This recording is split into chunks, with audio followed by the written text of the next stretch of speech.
Hey guys, Stock Saturday. I'm back. It's been 3 weeks. I had sort of an unfortunately timed week and a half without the internet, which was quite annoying. Storm surge, I think. But yeah, it's quite a bit has happened since I believe Saturday the 7th of June. We've had sort of FOMC where they didn't cut rates. No one was expecting them to, but sort of holding really, really firm. It seems to spite Trump more than anything now.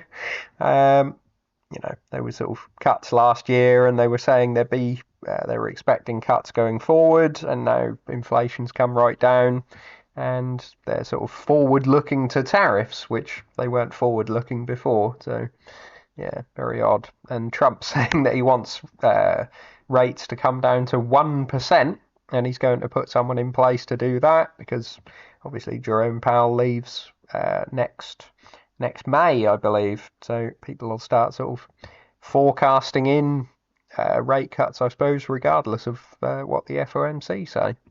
You know, them talking about the next year. If they start doing that sort of going forward, they don't have a year left with Powell, so they can have someone to sort of force people's hand, basically. But yes, interesting. US sort of got into the war and ended the war somewhat. Got a ceasefire, and risk assets basically seem very, very happy. So got Nasdaq and S&P at an all-time high. My portfolio is up about 5.2% since the last video. So looking at sort of the monthly from sort of Friday 6th of June, looking at 3.55%. So done slightly better than the Nasdaq, which is good. And S&P I think is sort of broadly the same, a little bit less, 2.88%. So yeah, pretty good. This is almost entirely down to one stock, surprisingly, because gold and silver haven't been doing particularly well, so I've taken a knock on some of those. But I think that's just sort of gold coming down because of the the war easing. But I'm not in gold and silver, of course, for the war. I'm in it for the debt and the printing. So that is still coming, and I think this is just a temporary pullback. But yeah, crypto has been sort of picking up the slack, as we'll see a little bit later. But let's have a look at some news. So just a quick one, we had TSMC monthly revenue come out a couple of weeks ago actually, but obviously thought it's still worth covering. 320.5 billion new Taiwan dollars. These are obviously worth a little bit more, the new Taiwan dollar now, as you've had the US dollar come down quite a bit. So there'll be a bit of a FX impact note in the earnings. But yeah, 39.6% up on last year. Very, very strong. Sort of very strong 2025 overall, really, which is good. Good news, of course, for Broadcom. They had their second quarter results. So their second quarter ends May the 4th, the fiscal quarter. So you got a little bit of calendar Q2 in there, which is good. Net revenue at 15 billion, just slightly ticked over 15 billion, which is nice. 12.48 billion, same quarter last year, and that was after the VMware acquisition. So 20% revenue growth without sort of comparing the pre-acquisition times. And net income increasing as we sort of, I keep saying they digest the pig of this acquisition. Sort of worth comparing adjusted net income, I suppose. 5.4 billion this quarter last year. Now 7.78 billion, which is very, very nice. And the adjusted EBITDA 10 billion. Obviously, there's a lot of adjustments in all of these. We'll sort of know a little bit more probably in the next, maybe the next few quarters, probably more so next year, assuming all of this demand carries on, and we'll stop sort of getting some amortization costs and everything. But yeah, looking good. Infrastructure software sort of increased a couple of percent, sort of at the expense of semiconductor revenue, which is good.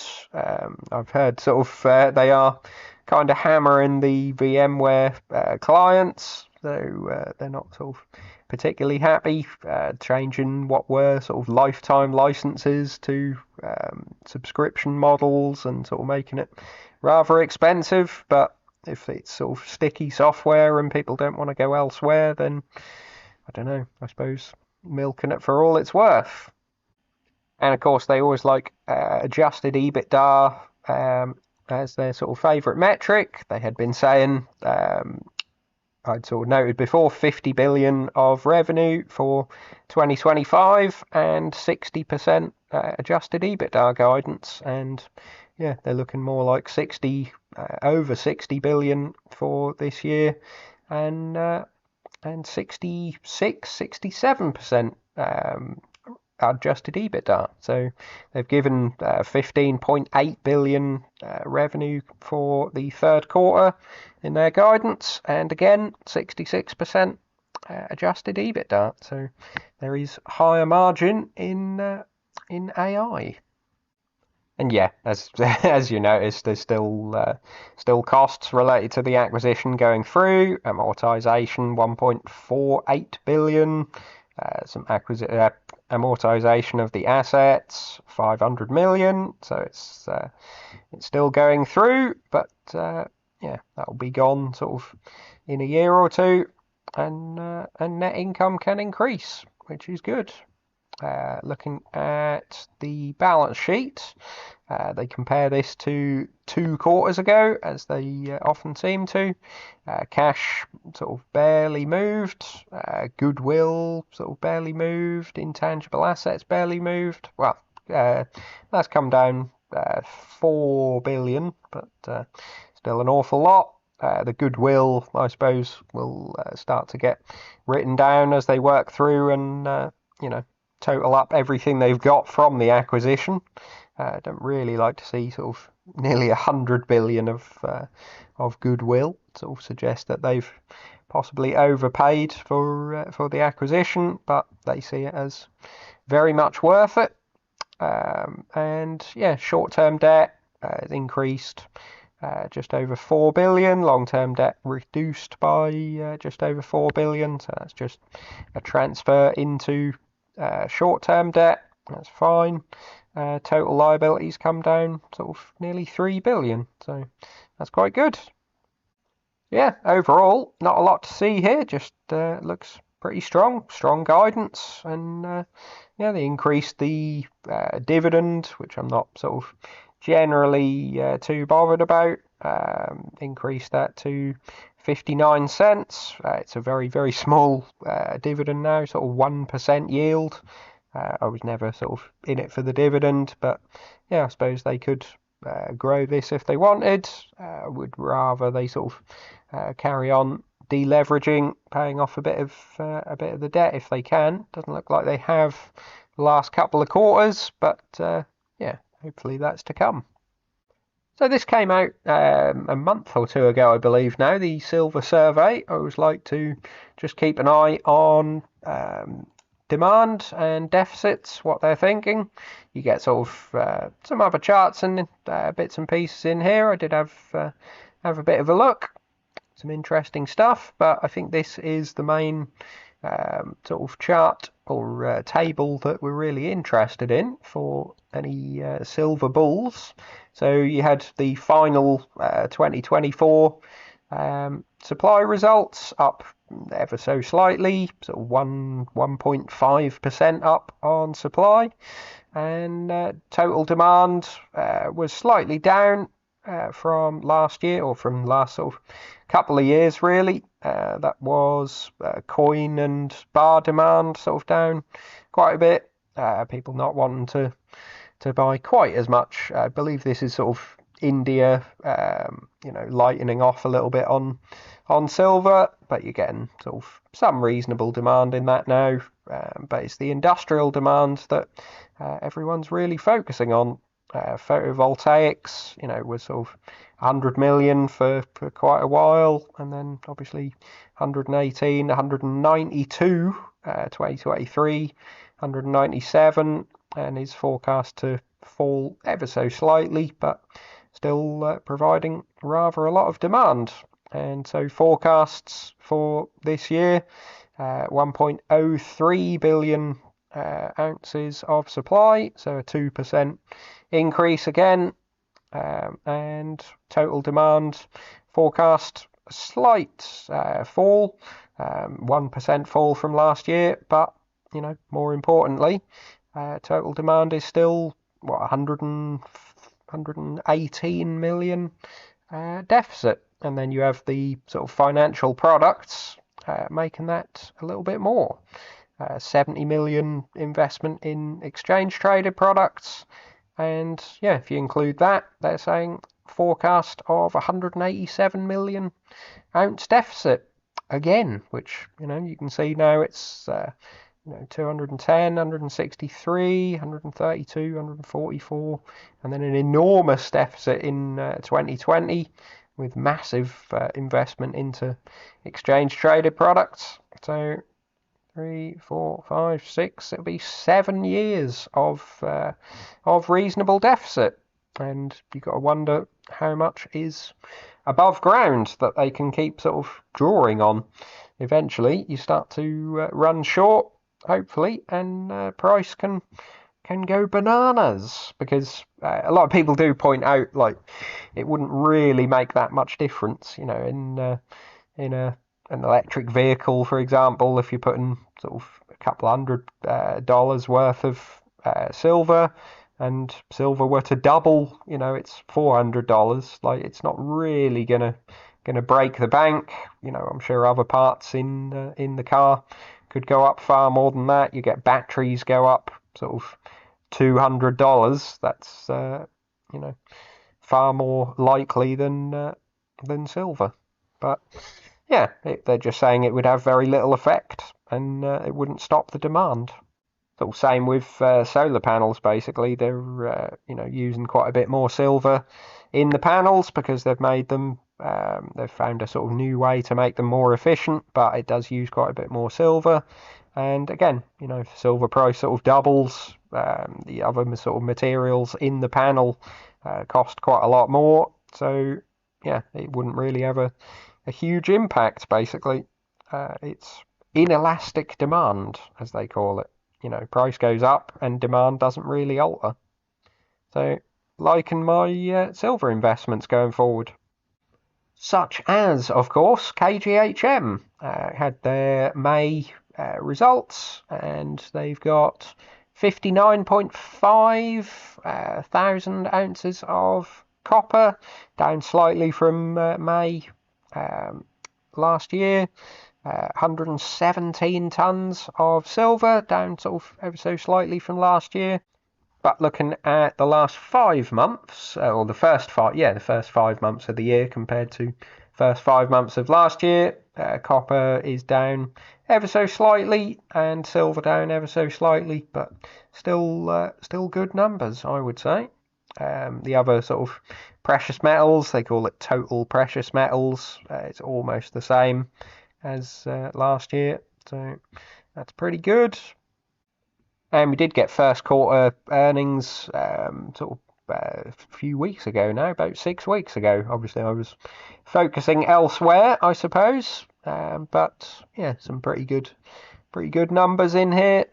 Production numbers we sort of know, obviously, from reporting monthly, but I sort of keep an eye on costs and profit, of course. Just looking at their sort of key indicators, revenue up slightly to 8.9 billion. Polish has been sort of strengthening against the dollar, obviously, as everything has. So they'll have a little bit of FX impact, but copper and silver have been increasing over Q2, so that should offset things. Adjusted EBITDA pretty solid, 2.4, nearly 2.5 billion, sort of spread across all three of their segments as well. The international side, sort of the US and Canada assets doing quite well. Sierra Gorda, the Chile sort of joint venture, is always the one that provides quite a high margin, of course. And yeah, looking at the expenses, they've obviously come up a little bit. We've got a little bit of inflation, had labour increasing, and minerals extraction tax increasing sort of over 25%. That's quite a hefty increase. That sort of pushed costs up a reasonable amount, but yeah, the international operations have helped with that a great deal on the international side. So this is, as I say, I believe mostly the US and Canada. That is down to $1.03 per US dollar, per pound. That is sort of, they're saying, larger quantity of precious metals and sort of byproducts in the mine, which is good. And Sierra Gorda, the Chile side, down to $1.18 from $1.90. This is obviously C1 unit cost, they call it, so more a cash cost rather than a all-in sustaining cost, like you sort of prefer with gold and silver miners. But yeah, even on cash cost, that's pretty good. And then obviously the largest section, the Polish and sort of domestic production, up slightly to $3.15 from $3.01. So lower margin on the domestic assets, but that is the largest segment. So yeah, still pretty good. And as a group, down to $2.62 from $2.81. And I believe copper finished the week at about $5.10. So starting to get quite a healthy margin with the whole group sort of taken into consideration. They sort of noticed or noted the profit was largely affected by sort of increase in adjusted EBITDA because of reduced costs and everything, but a lot of that taken up by exchange rate differences. And as I say, we'll get this again in Q2, but the dollar coming down does do wonders for commodities itself, so it's sort of a double-edged sword. See a lot of people in the Discord sort of, you know, saying if it weren't for the FX impact, I'd be doing much better, and sort of think, well, if the dollar hadn't come down, then a lot of stocks wouldn't be where they are. So yeah, you can't really have your cake and eat it.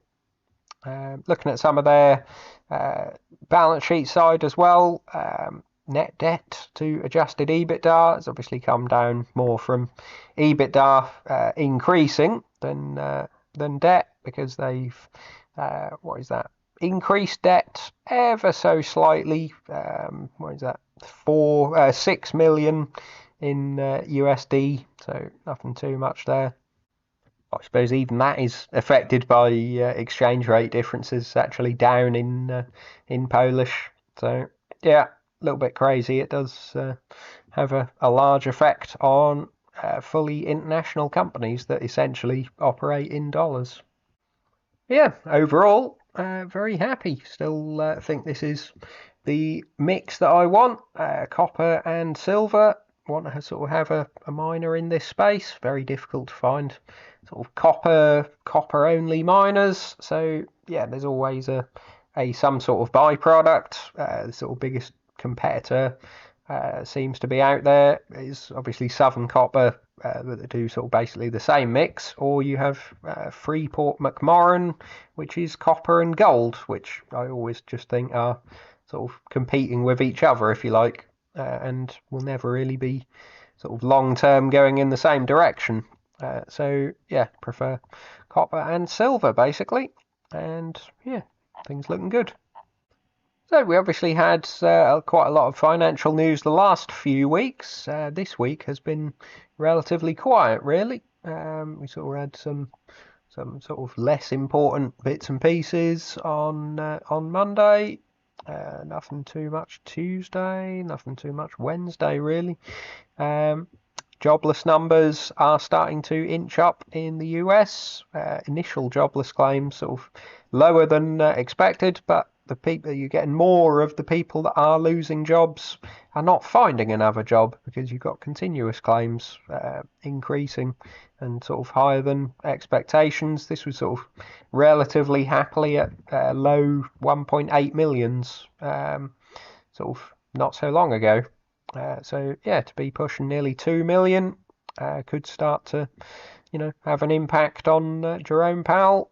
Maybe he'll sort of cave in and, look at the job market a little bit more than sort of predicted inflation, because actual inflation is down. All he's really got is anticipated inflation from tariffs and various other things.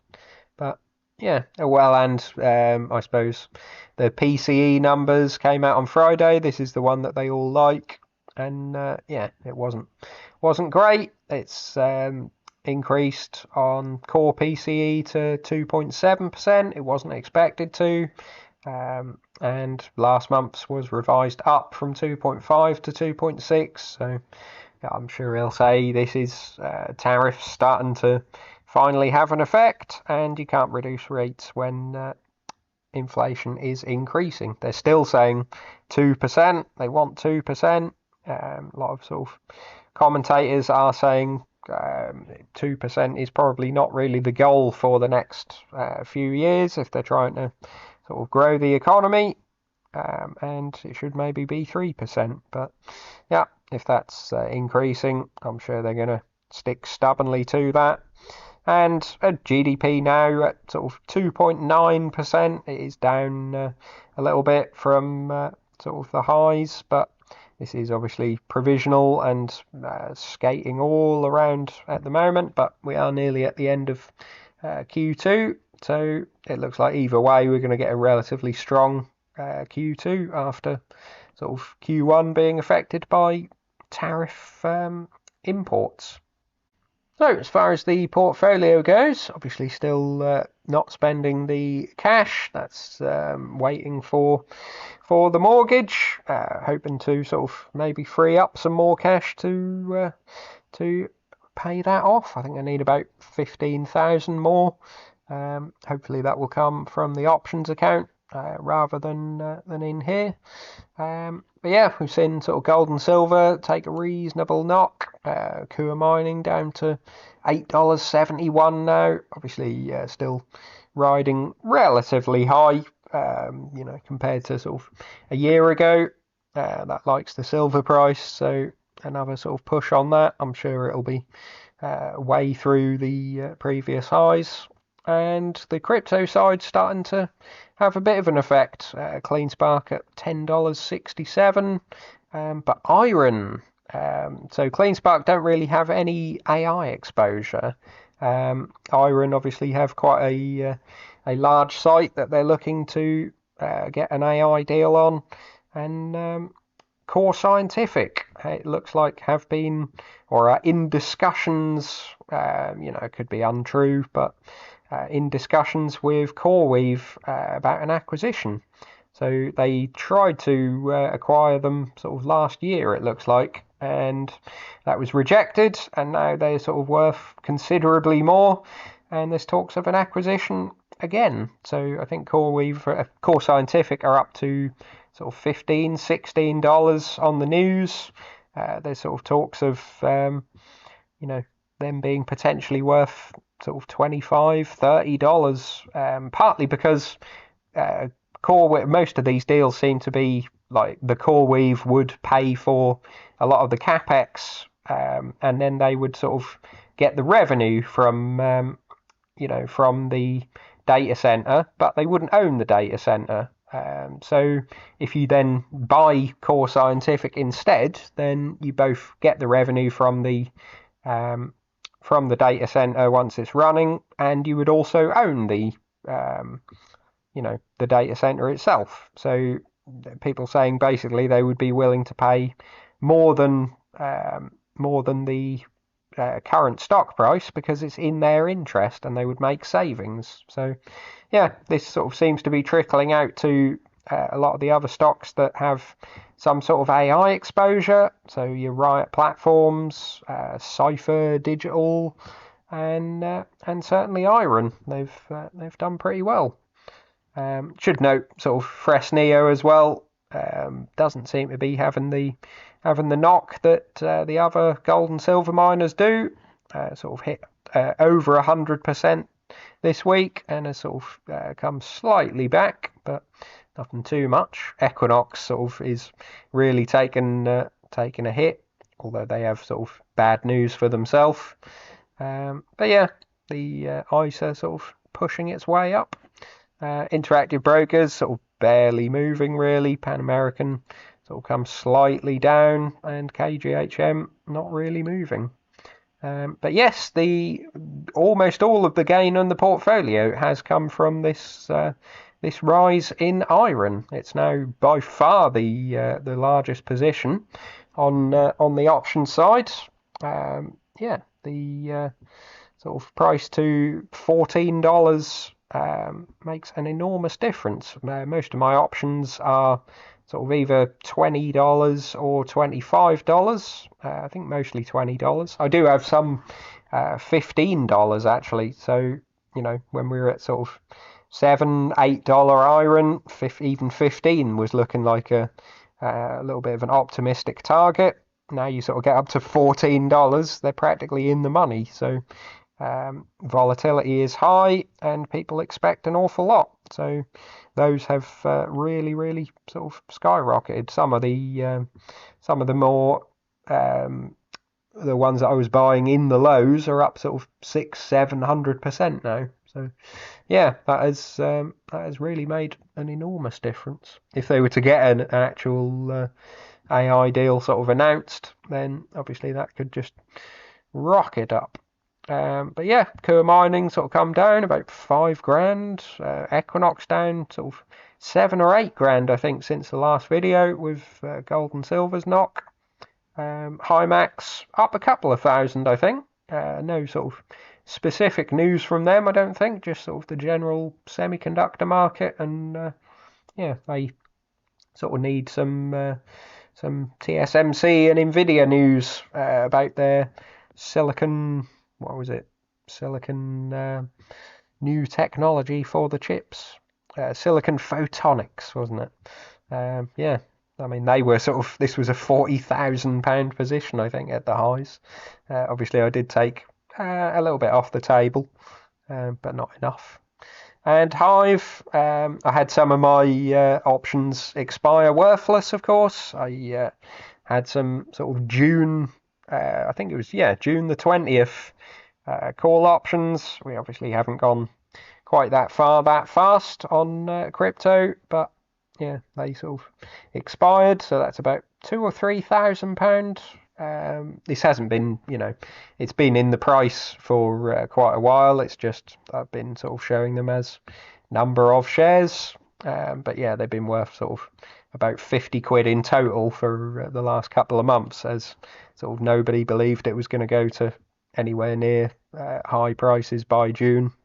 But yeah, that has brought down the loss, but obviously that loss is still there. Riot sort of come down a couple of thousand. Cipher is up on the AI news. Riot sort of, even though price has risen a bit, my strikes are sort of $20, where Riot is 10 at the moment, and quite a few at $35. So I think that would need a real Bitcoin run sort of into the end of the year to sort of get anything like that. But I don't really fancy sort of selling, because obviously they do have a big site, and they said they were in talks with a lot of people. So I kind of just want to keep my options open and have sort of IREN, Riot, and Cipher all open. If some of them if one of them announces a deal and there's a huge rise, I would probably consider switching into one of the ones that hasn't.